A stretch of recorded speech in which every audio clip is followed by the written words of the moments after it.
¿Alguna vez te has preguntado cómo era vivir en una tribu durante la prehistoria? ¿Te verías capaz de sobrevivir en ese entorno? ¿Y si tuvieras la opción de elegir, preferirías quedarte en esa época o volver a nuestro modo de vida actual? En el podcast de hoy intentaré responder a todas estas preguntas y algunas más. Hoy, en Mundo Polieconómico, vamos a hablar de las sociedades tribales. Sí, esas que estuvieron tan de moda durante la prehistoria. Pero antes de entrar en materia, hagamos una pausa. ¿Qué es realmente una sociedad tribal? Porque puede parecer sencilla la pregunta, pero la respuesta no lo es tanto.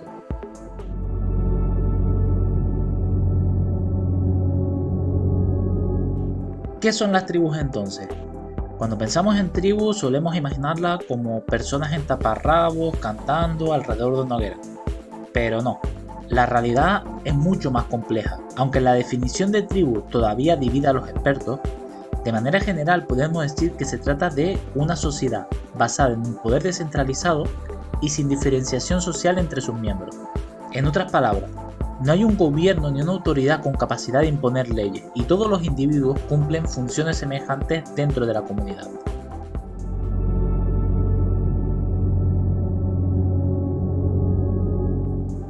¿Qué significa entonces esto del poder descentralizado? ¿Significa que cada uno hace lo que quiere? En teoría, las personas por poder podrían, pero en la práctica, las relaciones se sostienen en un equilibrio entre el interés propio y el interés de la tribu en general. Es decir, los individuos necesitan a la comunidad para sobrevivir y la comunidad en su conjunto necesita a los individuos para prosperar. Es una auténtica relación de interdependencia. Otra consecuencia de esto es que las decisiones comunes se toman de manera colectiva, aunque eso no excluye que en cierto momento surjan líderes. Por ejemplo, durante una partida de caza puede delegarse la dirección en una persona o grupo. A nadie se le ocurre que para ir a cazar, por ejemplo, un mamut, decidan qué arco usar, el tamaño del arco, qué tipo de flecha poner en los arcos para, yo qué sé, disparar más cerca, más lejos o lo que fuese. No. En estos casos lo que se hace es que se delegaba la autoridad en una persona, en un determinado grupo, y estos eran los líderes, los encargados de tomar las decisiones. Eso sí, el poder solo dura lo que dure la acción que lo originó. Por ejemplo, en el caso de la caza, mientras dure la caza. Una vez termine esto, se termina ese liderazgo y volvemos a la toma de decisiones colectiva. Imaginemos ahora, sin embargo, que ese liderazgo temporal se mantuviera incluso después de haber terminado su propósito. En ese caso, aun conservando el resto de características, ya no estaríamos ante una tribu, sino frente a un clan. Pero la explicación de esto lo dejamos para otra ocasión porque realmente ya no estaríamos en el esquema de una tribu, como estamos diciendo.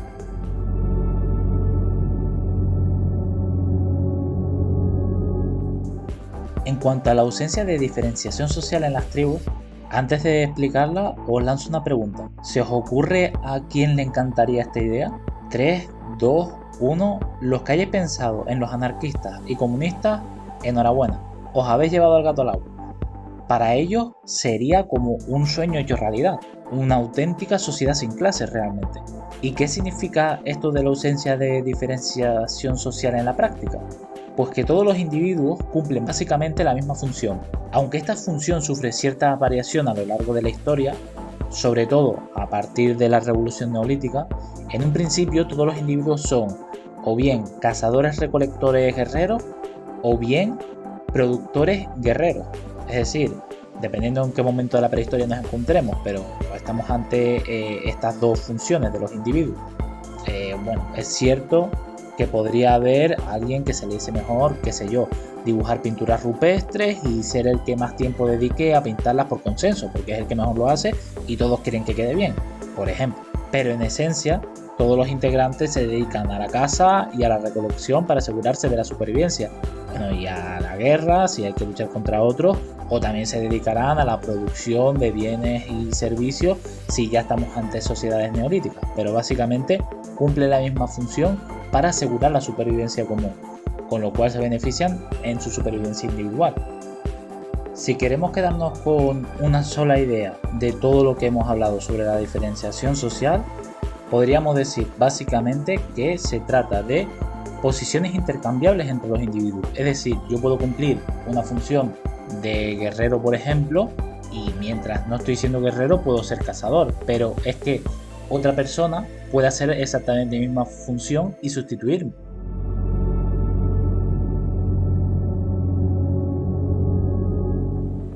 Vale, ahora que ya tenemos meridianamente claro qué es una tribu, vamos a hablar de su economía, de cómo funcionaba en estas sociedades tribales la producción, el intercambio de bienes y servicios, etc.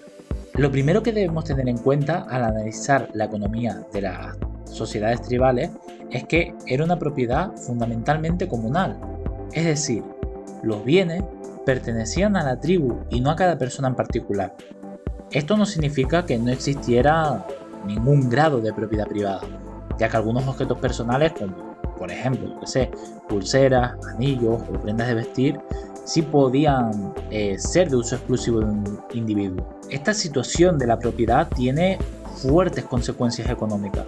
Al ser conscientes de que su esfuerzo beneficia al grupo en general, pero no necesariamente a ellos de manera directa, es decir, a los individuos, estos tenían pocos incentivos para esforzarse más. En cuanto a los pocos bienes sujetos a propiedad privada, sí podía aparecer un pequeño volumen de comercio. Sin embargo, era un comercio muy limitado, rudimentario y basado en el trueque, donde lo que importaba no era tanto el beneficio que te pudiese dar un producto, sino el valor de uso de los objetos. E incluso dentro de la misma tribu, este intercambio, es decir, esta forma de intercambio, era marginal.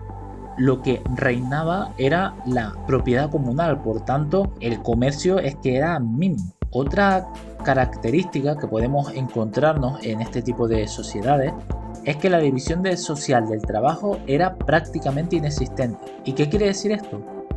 Que no hay roles claros ni especialización. Todos hacen prácticamente lo mismo. Y las tareas se pueden intercambiar entre las personas sin mayor diferenciación. El problema de esta situación es que la productividad se mantiene muy baja, porque es la especialización, cuando cada quien se dedica a una tarea concreta, la que permite que una sociedad produzca mucho más y de manera más eficiente. La propiedad comunal de los bienes y servicios plantea una pregunta clave y que afecta de sobremanera a toda la vida en sociedad. Es decir, que la propiedad sea comunal tiene fuertes implicaciones, como estamos diciendo, ya que ¿cómo se distribuyen los bienes que se producen entre los distintos miembros de la comunidad? En nuestras sociedades actuales la respuesta es sencilla. La propiedad privada y el dinero facilitan el intercambio. Pero en estas sociedades primitivas la lógica era distinta. La distribución se hacía según criterios de asignación o criterios tradicionales. ¿Y qué es esto de criterios de asignación o criterios tradicionales? Un criterio de asignación, por ejemplo, podría ser quien caza más recibe, es decir, es una regla. No hay dinero de por medio, sino si esto es así, pues tú te llevas más. Un criterio tradicional, en cambio, se basa en costumbres establecidas, como por ejemplo el anciano recibe primero la comida porque siempre ha sido así, pero no tiene más lógica, es porque siempre ha sido así. En otras palabras, las economías de las sociedades tribales estaban muy poco desarrolladas y no eran nada productivas. Además, no había necesidad de dinero ni de mercados formales. Eran las normas y costumbres las que marcaban cómo repartir los recursos.